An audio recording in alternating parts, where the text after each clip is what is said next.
wa ala alihi wa sahbihi wa mawalah wa la hawla wa la quwata illa billahi wa ba'du.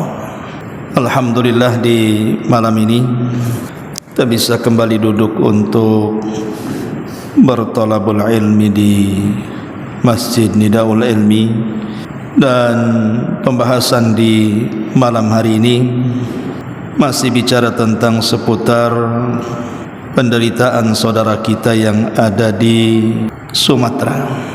Ma'asyiral muslimin yang dimuliakan Allah Subhanahu wa taala, di mana-mana kalau sudah terjadi bencana alam pasti akan menyisakan derita yang berkepanjangan, mulai daripada kelaparan, penyebaran penyakit dan wabak, terkadang sampai terputusnya ekonomi, bahkan kehidupan yang tidak layak.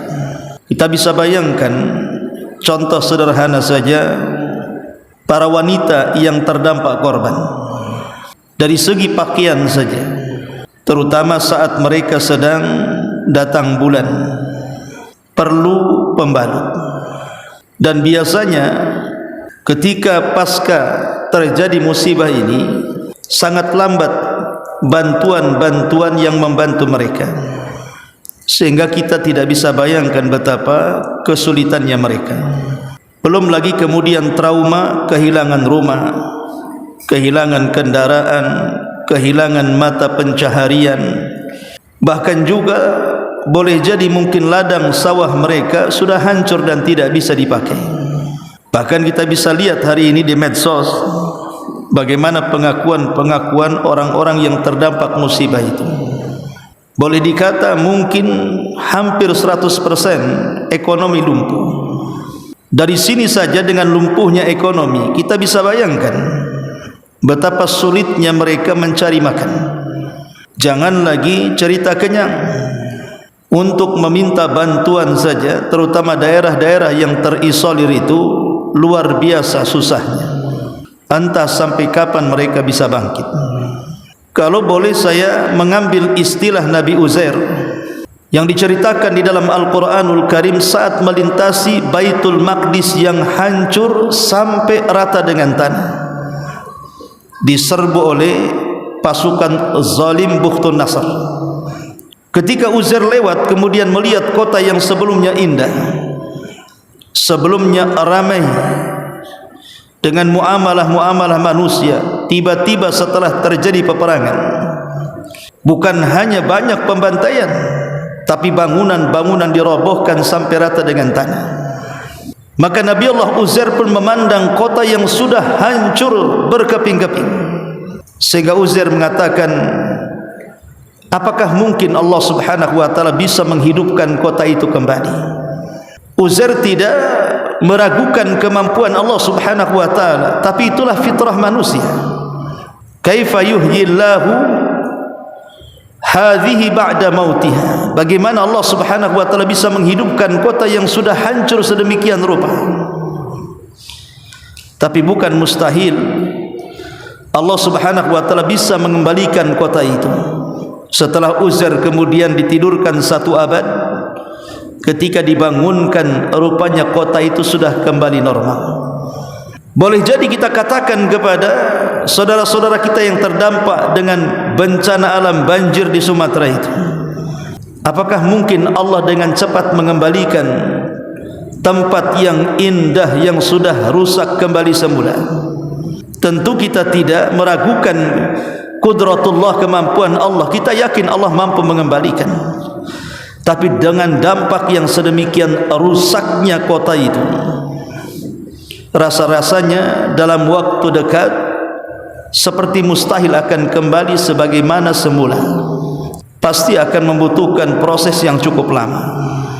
Lah selama proses-proses ini mengembalikan seseorang yang merasa kehilangan, jiwanya tenang, seperti anak-anak yatim yang kehilangan orang tuanya, atau pasangan yang kehilangan pasangannya, orang tua yang kehilangan anak-anaknya, sanak saudara yang kehilangan saudara-saudaranya, itu beban berat dalam diri-diri mereka.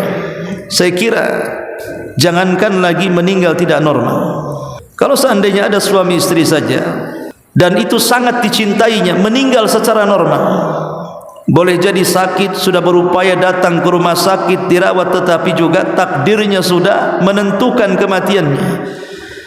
Terkadang banyak yang trauma tidak bisa untuk melupakan pasangan yang meninggal.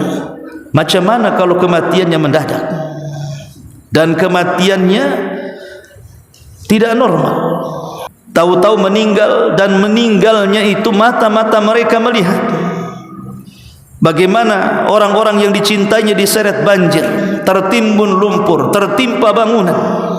Saya kira trauma yang mendalam ini tidak mudah untuk dilupakan dan tidak mudah untuk disembuhkan, terutama anak-anak. Ma'asyiral muslimin yang dimuliakan Allah Azza wa Jalla, artinya setiap musibah itu pasti ada akan dampak deritanya.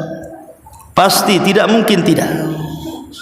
Apakah itu musibah peperangan yang kita lihat kepada saudara kita yang ada di Palestina, ataupun musibah yang kita lihat hari ini, kurang lebih juga dampaknya. Walaupun negeri kita tidak sedang berperang, tapi lihat kehancurannya, kurang lebih dengan negara yang sedang berperang. Dari mulai rumah roboh di mana-mana, bahkan ada sebagian rumah yang tertimbun atapnya.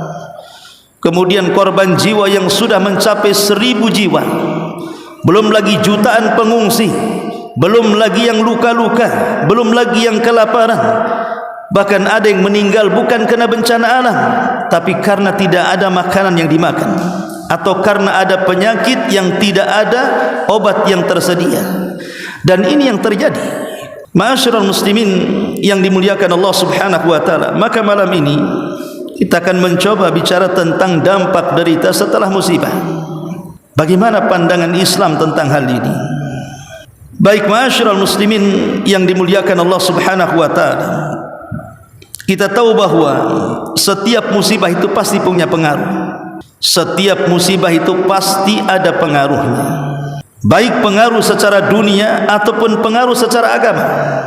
Kalau pengaruh secara dunia sudah jelas, banyaknya kehilangan harta benda, rumah-rumah yang selama ini menjadi perlindungan mereka, kendaraan yang selama ini jadi kaki untuk berjalan mereka, sawah ladang yang selama ini menjadi penghasilan mereka, atau pasar-pasar yang menjadi tempat jual beli mereka.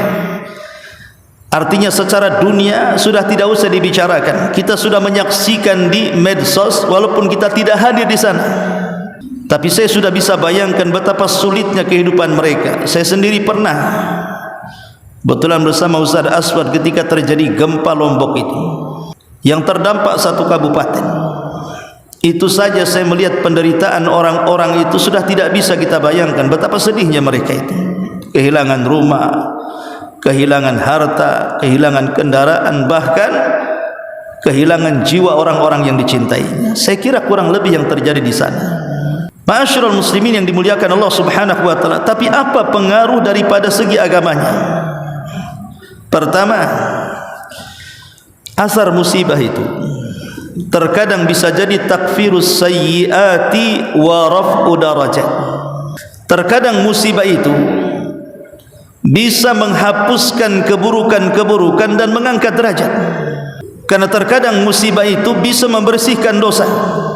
Boleh jadi setiap kita terkena musibah itu karena dosa yang pernah kita lakukan, baik dosa yang diketahui atau tidak diketahui. Tapi yang jelas bahwa musibah itu diturunkan oleh Allah Subhanahu wa taala bisa saja membersihkan dosa-dosa kita. Ini yang pertama. Yang kedua, musibah ini ada pelajaran besar, terutama secara agama.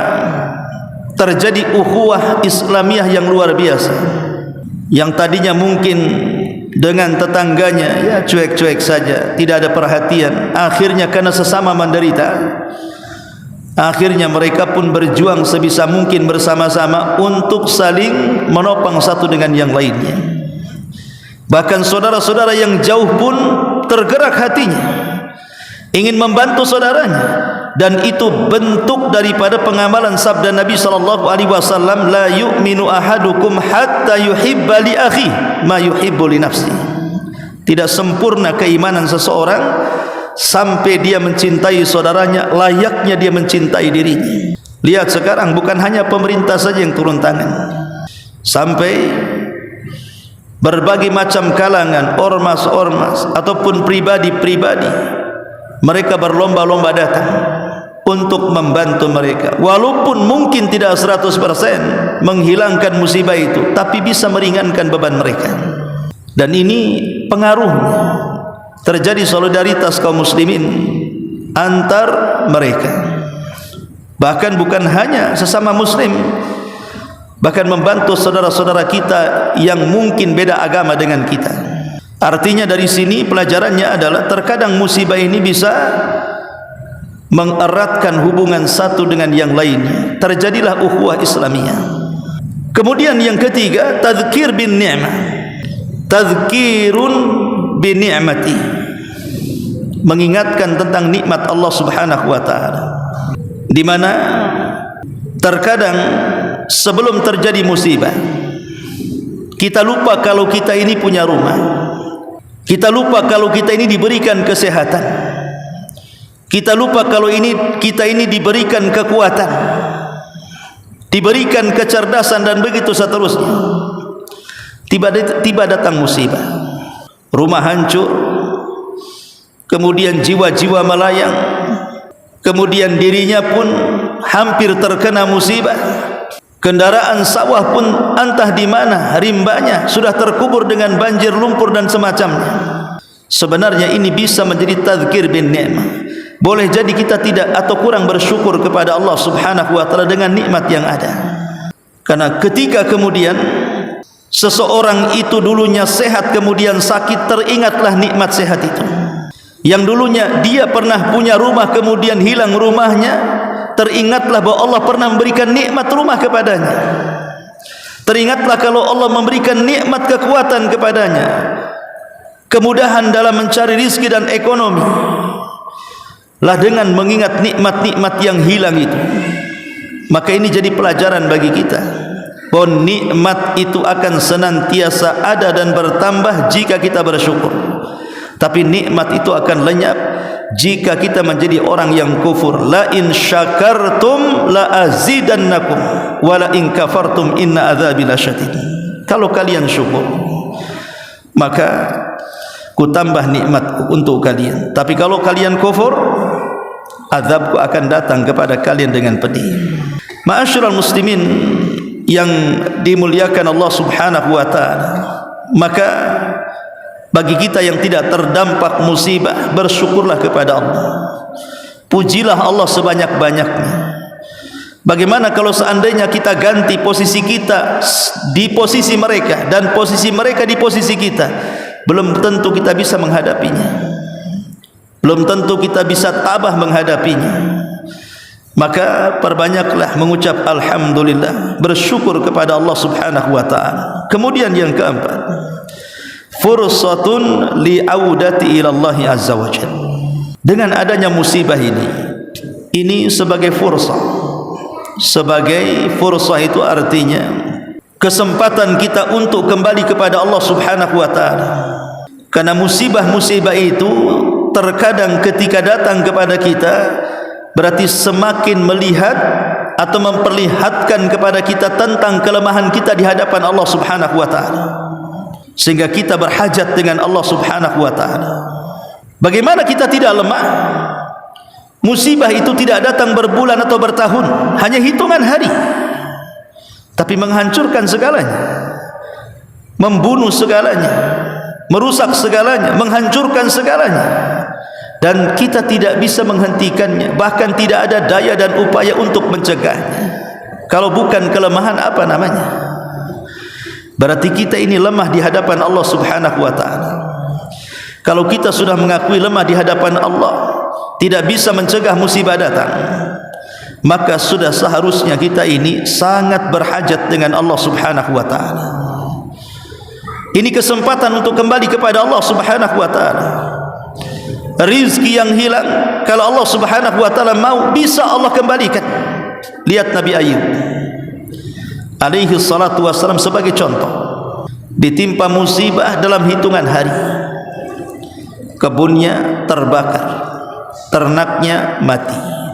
Artinya harta semuanya musnah. Karena di zaman itu harta dikatakan kaya itu kalau punya peternakan dan pertanian, dua-duanya dihancurkan.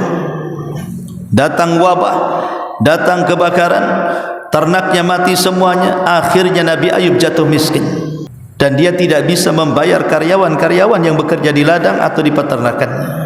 Cukup sampai di sini? Tidak. 12 putranya yang selama ini tidak pernah menjauh darinya dan menjadi kebanggaannya dalam satu hari mati semuanya kena makar syaitan. Artinya orang-orang yang dicintainya meninggal semua. Ikhwan, kalau orang tua kita meninggal itu juga musibah namanya. Kalau pasangan kita meninggal itu juga musibah. Saudara kita meninggal itu juga musibah. Tapi kalau anak yang meninggal, ini musibahnya jauh lebih besar dibandingkan orang tua dan pasangan.